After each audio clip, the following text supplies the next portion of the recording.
thumb to two people here. One from the distributor of the film, but first we're going to give it to the actor, David Call. And you have to remember, after seeing the sex scene in that pipe, it's only acting.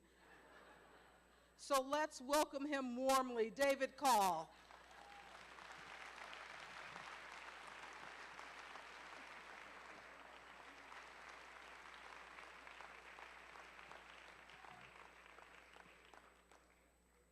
And we're going to give you a thumb.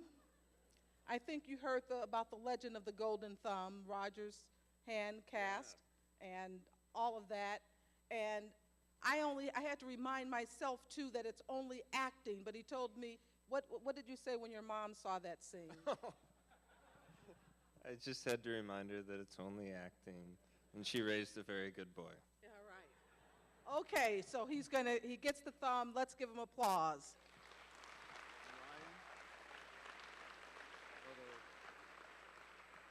And we're also welcoming Ryan Werner from IFC, the distributor of the film. And I think, Ryan, this is your first time on stage here? Tarnation. Oh, wow. Yeah, remember that one? Yeah, there's some people who remember. Here's a thumb for you. And let's just stand so that they can, and smile for the people they're streaming this. And let's welcome Christy Lemire, her first time tonight. She was here last year from Ebert Presents at the Movies, one of our co-hosts. She's going to moderate the panel. And joining her is Alison Bales, one of the correspondent contributors of Ebert Presents at the Movies, More Magazine. And you may remember her from Real Talk.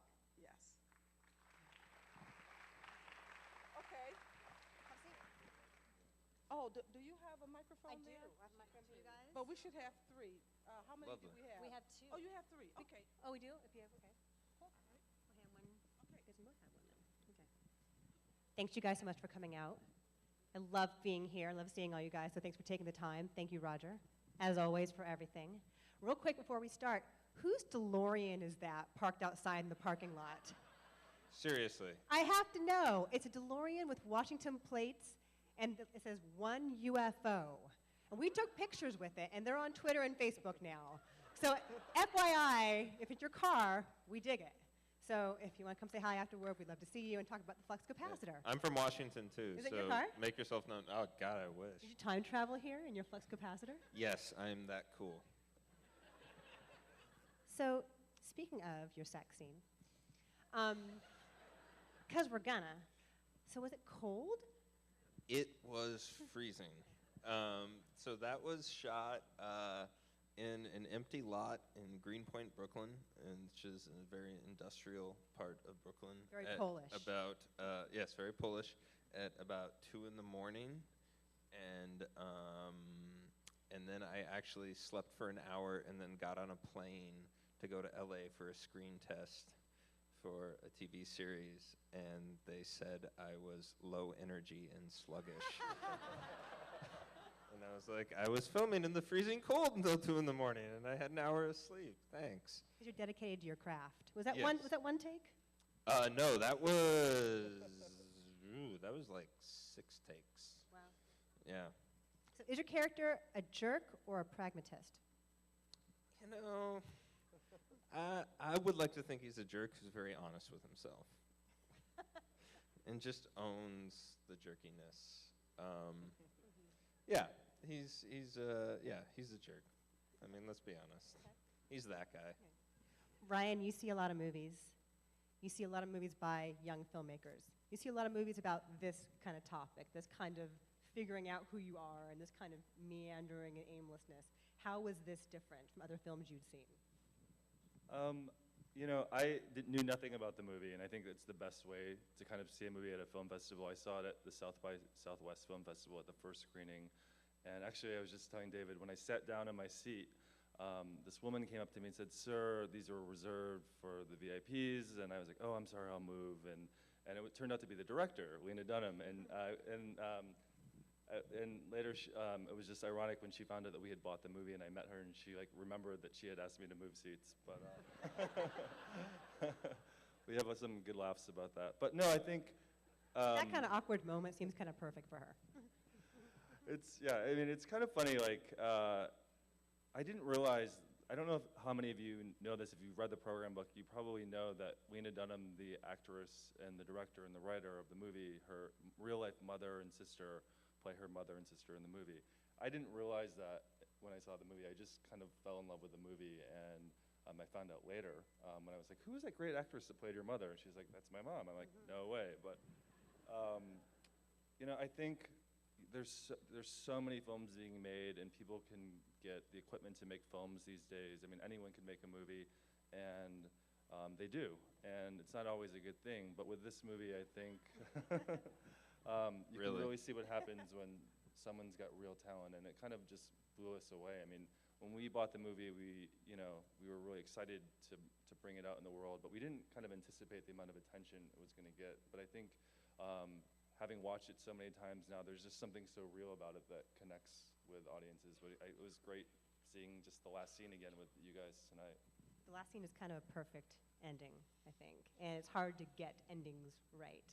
I love sort of the combination of naturalism and just really cool precision in the way it's shot.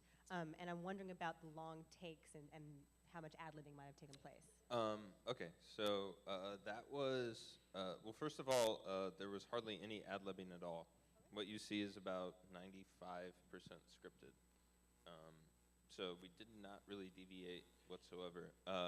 The structure of the film in terms of the long takes, a lot of it came from our brilliant cinematographer, Jody Lee Lipes, who is a friend of mine who I've worked on a couple of films with now.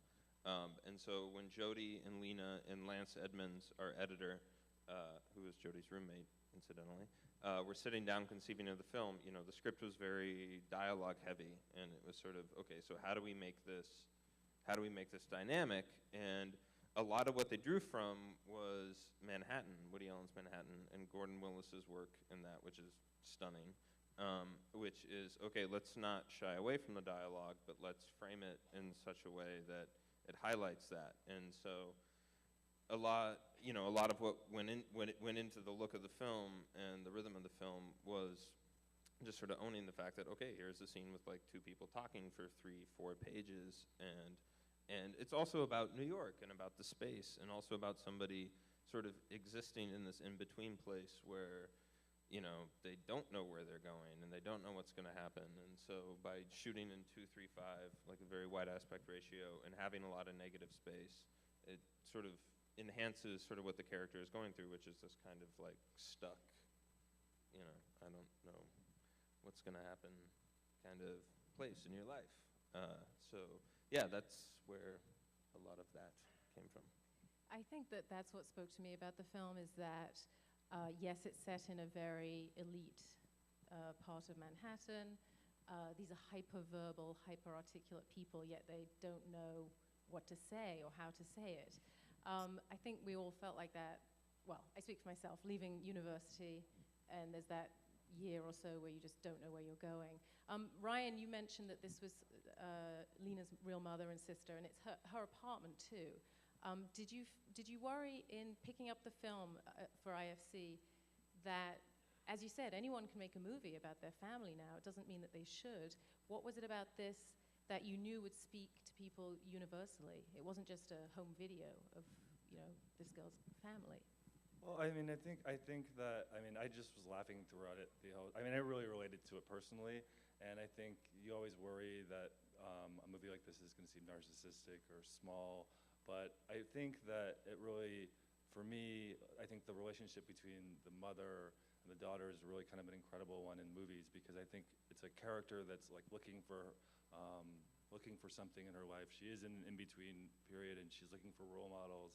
And I think a lot of us, you know, have ideas of who we want to be and ideas of people. But I think that last scene, especially in the movie, is like, you know, she realizes like she's still looking at her mom for like kind of like guidance in her life. And I thought there's something really moving about the film. And I thought that I mean, I think thought that would connect with people a lot. And of course, like, the relationship she has with the guys is pretty funny. I mean, these are real New York types that you can't avoid. We all know. I love the juxtaposition between the first scene when she walks in and the mother doesn't even turn around from the camera to the end scene where they're in bed together. It's very touching.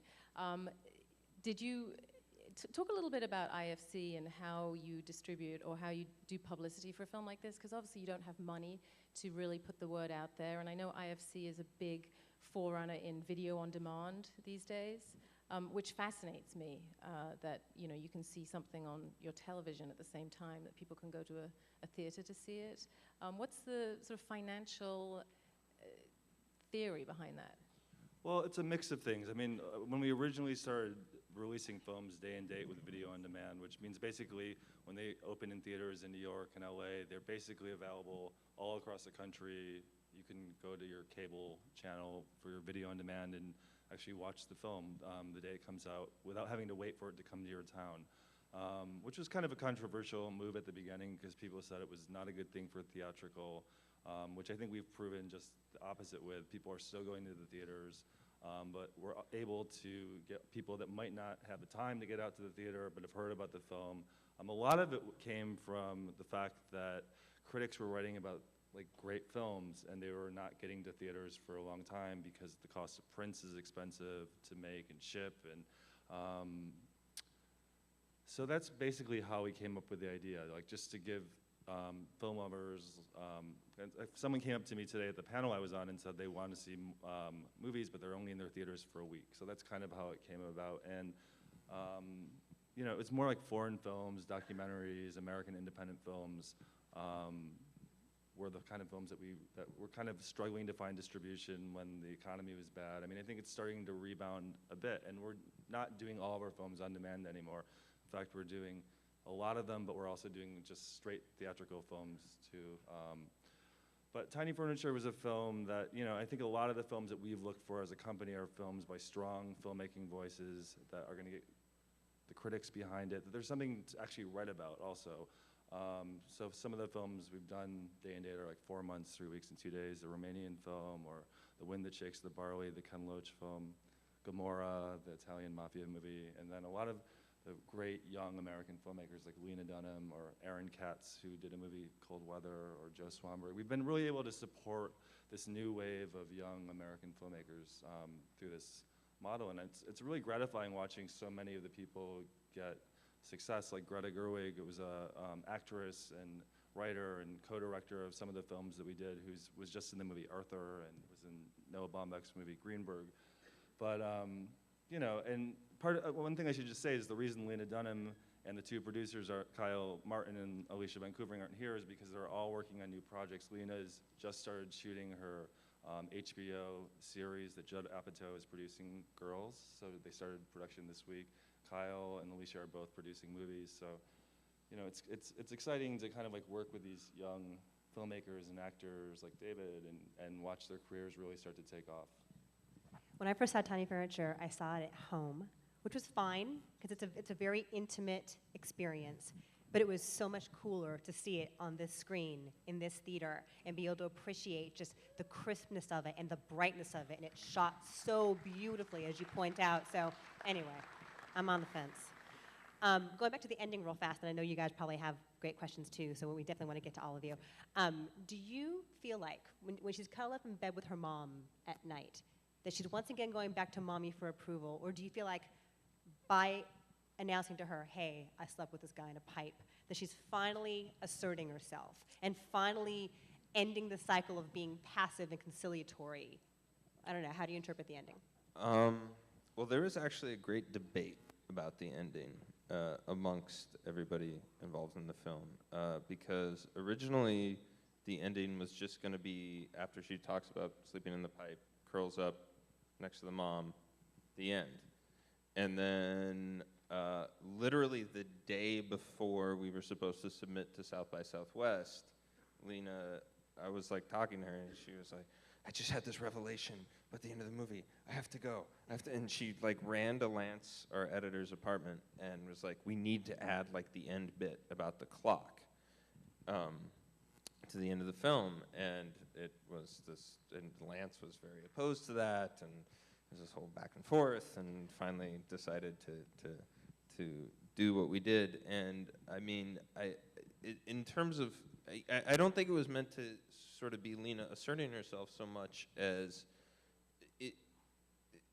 there was meant to be a bit of ambiguity about the ending, whereas like it's the idea that nothing really has been resolved, and she still is trying things out. And yeah, she is ultimately coming home to her mother, as she did at the beginning of the film. And to a certain, there is an arc in that she came home to her mother, and like you said, Mom didn't even like acknowledge her, and now Mom is kind of acknowledging her. But Mom, like even in that scene, she spends her entire time facing away from her. Like she never Demanding back rubs. Yeah, demanding back rubs, and kind of like, and by the way, Laurie is very sweet and is not as cold as she is depicted in the film.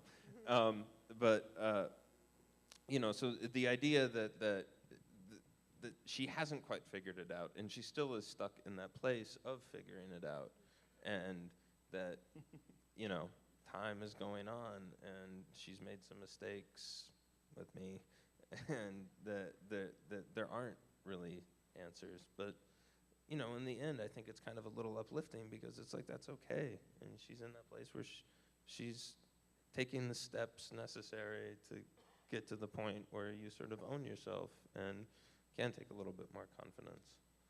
I think it's like a mix.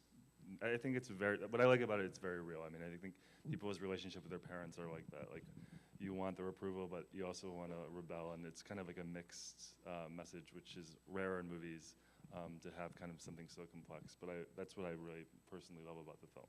I totally agree. I mean, I think that as a 20-year-old, I don't think things change that much. I mean, I think when I go home to my parents' house, if my mother told me to go get something from the other room, I would. I mean, that's what you do. You revert back to being the child. But that doesn't mean that I don't know what I'm doing or where I'm going in my life. I think that's just a normal child-parent thing. But I do think the fact that I think she had a realization that she needed to change the relationships that she was in. I had so much admiration for her character, Aura.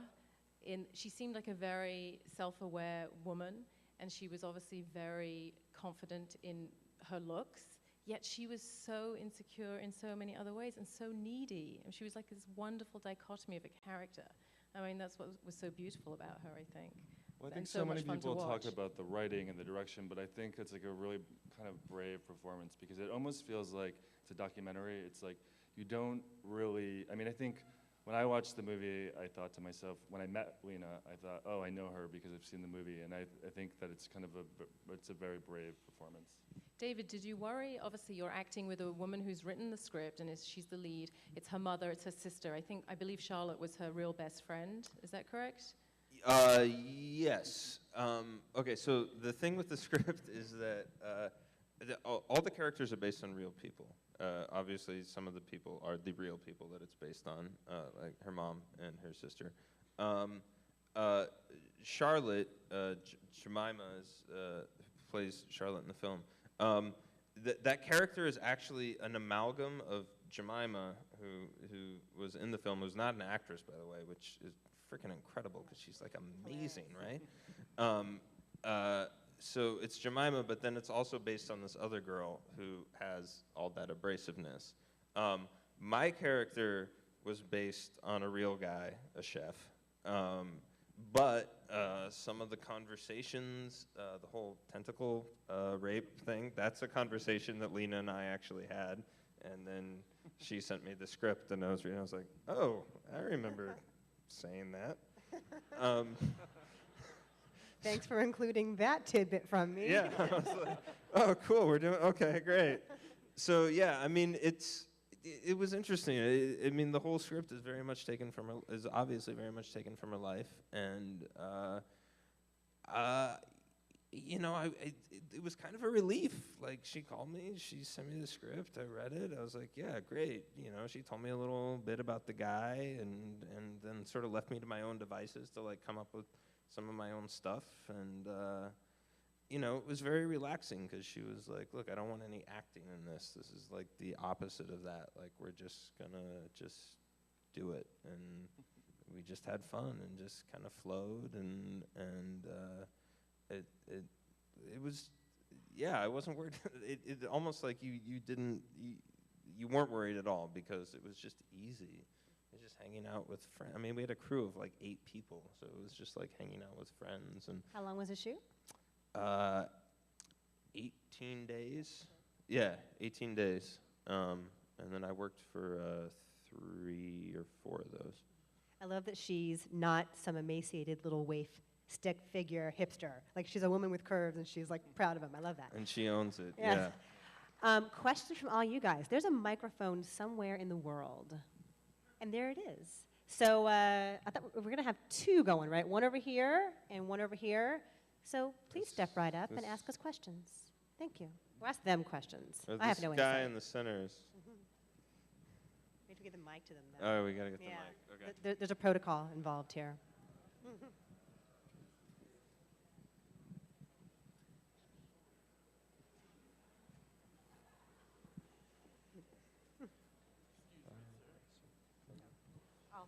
Okay.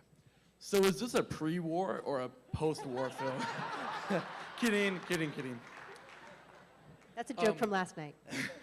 So, as someone who does see so many new films and like the new independent films, when I saw this, I could not help but think of a film like Natural Selection or Juno with these really, really strong female character leads.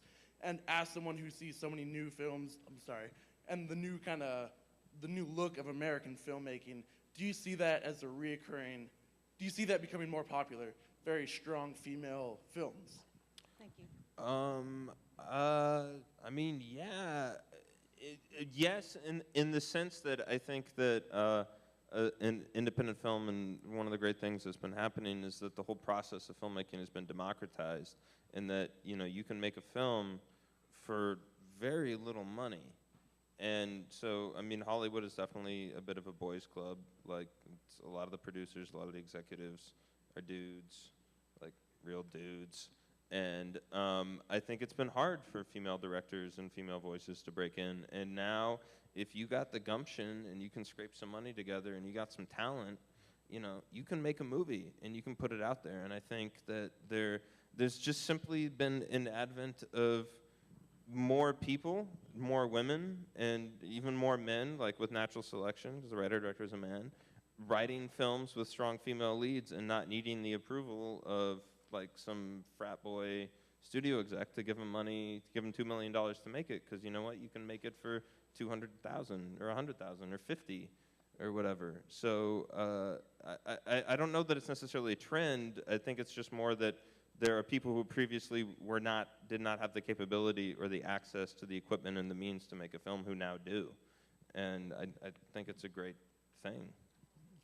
Yeah, I think that there's actually a lot of great women making films. Actually, I think one of the things we're most proud of at IFC is how many female directors we've worked with. I mean, last year I think we worked with 7 of them, including like Andrea Arnold, who did the movie Fish Tank, and Claire Denis, the French director, but a lot of American directors too. And I think that I think that there's a lot. I think that they have to find the funding independently often, but in a way, it's a good thing because they're able to tell their stories the way they want to tell them. Who else? We have a mic somewhere. I can't see anything. In the back there. Thank you. Hi. Sorry, I won't touch the mic. David, congratulations on a fantastic mustache in the film. Thank you. Dare I say award-worthy mustache? I'm wondering Smart if ass. it was your real mustache or... Okay. This is a serious question. I Yeah, don't know why anyone's no. laughing. And also, was that in the script, or did you bring that to the character? Okay, so here's the story behind that. You're I'm a smart ass. I'm a big fan of hair acting. Sean Penn, amazing hair actor. So Lena called me and she was like, okay, so I wrote a part for you in this movie that I want to do. And I was like, all right, cool, what is it? She says, well, it's this, you're going to play a pot-smoking, porn-obsessed chef who hate-fucks me in a pipe. I was like, great, sounds awesome. She said, I have one request. And I was like, what? Grow a mustache. I was like, I have been waiting years for somebody to ask me that. You got it. So that is about 3 months of mustache up on screen. And I'm very glad that you appreciated it. Okay. Where's Center towards the back. Oh, nice movie. We enjoyed the show. I have a quick question. How was that shot? Is it a Sony Handycam? Is there a lot of lights? Is it natural lighting? What kind of mics? How much goes into a movie when it's shot in a set like that? Or Okay. not a set in a home? What we did, Lance, our editor, actually pre-ordered a Canon 7D, which is a digital SLR camera that has high-def video capabilities. So it's essentially a still camera. So we actually got a 7D, I think, before they even hit the market. And I could be wrong, but I believe we were one of, if not the first features to shoot on a 7D. It was shot very simply. So we had the 7D, we had our first AC, Joe Anderson, who's now a brilliant cinematographer, brought a bunch of his lenses because he's a photographer. And it was shot with very, very minimal lights. Jody, who our DP, was just sort of amazing at really stripping everything down. Like it was basically, just like a Kino and a bounce, and that was it. Mostly natural light, and we actually chose the 7D because there were a lot of those nighttime exterior scenes that we knew we were going to have to shoot. We knew we didn't have the money to light them, and one of the is sort of annoying as those cameras are, because they are very frustrating. They do have a great ISO range, so you can shoot at night with like no light. Like the whole scene with me and Lena after the pipe sex, and I shove her behind the car. That was all just shot with street lights. You can buy these cameras. They cost about $2,500. Go out and shoot a movie. You really have to know what you're doing because they're very sensitive. But yeah, that's how we shot it. Very minimal lighting, mostly natural, and what was available. I just want to add about the DP, Jody Lee Lipes. I think one of the things is I think he's one of the most talented kind of young up-and-coming cinematographers working right now. He, the same year Tiny Furniture premiered at South by Southwest, there was an hour-long film called Opus Jazz, which you should put in your Netflix queue. But that was a collaboration made with the New York City Ballet, which based on a Jerome Robbins dance project, which he brought out into the streets all over New York City. It's one of the most beautiful films I've seen. But he's worked with a lot of the great kind of up-and-coming New York filmmakers, and I think he's just really going to be someone to watch. Yeah, and he and I also shot a feature a few months before Tiny Furniture called Two Gates of Sleep that premiered at Cannes last year. That just came out, will be coming out on DVD next month, that you should all check out if you like really dark, moody art films. But it's really beautiful. He's an astounding talent. He's going to be directing soon. I think his feature just got into the Sundance Lab, so keep your eyes out. He's amazing. Two Gates of Sleep, and we just had a limited run in New York. And then I think the DVD comes out in May or June, but look out for it. Can I butt in here? There's a remark in the film where we find out that Aura studied film theory at university, and then later she says, I'm equipped to do nothing. For all those people out there or watching who are in film school studying film theory, what's your theory on that? I also went to, I went to school I went to NYU for acting, and I tried to double major in film, and I basically would have to take class year-round for 5 years, so I was like, F that, I'm gonna just get a job as an actor and work on sets. I would say, it is what you make of it. It's a tough road. I don't think the degree itself is gonna do you much good, but if you are driven and you have a passion for film, get a job on a set. Get a job as a PA, work for no money, be good, be capable, be smart, and there's so many not smart, incapable people working on sets that if you distinguish yourself, no, really, there are. But if you distinguish yourself and you have a passion for it and you're in it for the right reasons, the right people will pick up on that. And if you really love it and you really don't care about making a lot of money, you will find success, but you got to be in it for the love of it. And hey, if you're willing to go to school for it for 4 years, spend 4 years not making much money and just doing it, and it'll all come together. This is an Ebertfest afterlife question for the IFC distributor. What became of Jonathan Collette, the director of Tarnation, whose movie showed here nearly 10 years ago, and you spent a lot of money bouncing it to 35 millimeter, and he did, what, one music festival video afterwards? And what sort of became of all of that after the big splash here? Well, perfect timing, because he has a brand new film that will be in the Cannes Film Festival next week. So I haven't seen it, but I'm excited to see it. And he's doing well. I'm sorry, pardon me? I was just saying he's doing Oh, very cool. well. I see him often. I think we have time for like one more. I can't see where the Right. mics are. Right here. Okay, cool. Thank you. Before you mentioned Woody Allen and how the film was shot a lot like Manhattan, and once you said that, it really opened my eyes, and it reminded me of my personal favorite Woody Allen film, Interiors. And I think that the themes in this film are a lot like the one in Interiors. I mean, you know, the mother's creative ability affecting, you know, the kind of emotional state of all the children, and just kind of how it almost pushes them into a depressed state, yet they stay very close and they love each other very much, and so much of that. And then, of course, the guy who was always reading that Woody Allen book. I'm curious, how much of Woody Allen is in this film? I mean, you know, I mean, obviously there is a fair amount of Woody Allen in the film. It's New York. It's sort of upper crust people who talk a lot. But you know, one of the big touchstones for Lena is actually Whit Stillman. And as much as, you know, there is a debt paid to Woody Allen, I know that, you know, we talked a lot about Whit Stillman's movies, The Metropolitan specifically, Last Days of Disco.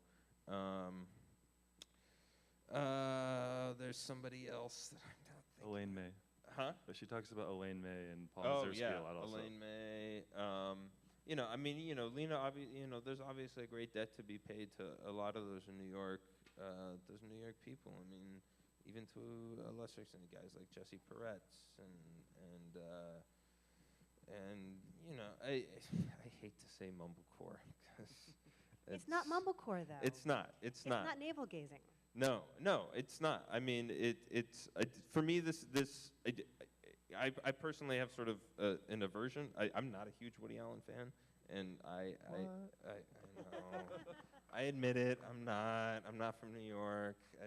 But you know, I had sort of an aversion to movies like this, to be honest, and I think it really speaks highly to Lena that she was able to conjure this alchemy of the writing and the directing and just sort of the depth of the character. And it's not just sort of these like hipster kids loafing around complaining about nothing. Like, this is actually somebody who's going through something and feeling something, and I can't even put my finger on what exactly it is, but she really carries you along. With the audience gains an emotional investment in the character and not just an intellectual investment, which you know, to me is something that she achieved, you know, on her own beyond what, you know, like Woody Allen and some of those other guys have. I think my feeling about the Woody Allen reference in the film, I mean, you can't help but think about Woody Allen. I feel like the mother, Laurie Simmons, is a Woody Allen character, like a real one, not someone playing one. Yeah. But I think what's important, or at least what I thought was relevant, was that Jed is reading the Woody Allen book, and Jed is a jerk. So Jed is the one who thinks he's in a Woody Allen movie. He thinks his life is going to be a Woody Allen film. You know, he's having meetings, he's taking meetings. And I think that, I'm only speculating, obviously, but I get the feeling that Lena was perhaps kind of just poking a little bit at that. Yeah. I mean, I think there was definitely an awareness of the ground that we were covering, and I remember when I first, like, I didn't know that the Woody Allen book was in there because it was obviously filmed separate from me. And yeah, I think there was definitely, and I kind of applaud her for being like, yeah, you know what, Woody Allen, yes, I'm making a movie that's shot in New York and all these people are talking, and yeah, and just sort of putting it out there. And I think probably in even an unintentional way, it was her way of kind of like staking her claim to like a new territory aside from him, which I think was very brave and very appropriate. We need to go, you guys. But thank you so much. Thank you to both of you. Thank you to Miss you. Allison. Thank you. Thanks for coming. Thank you very much.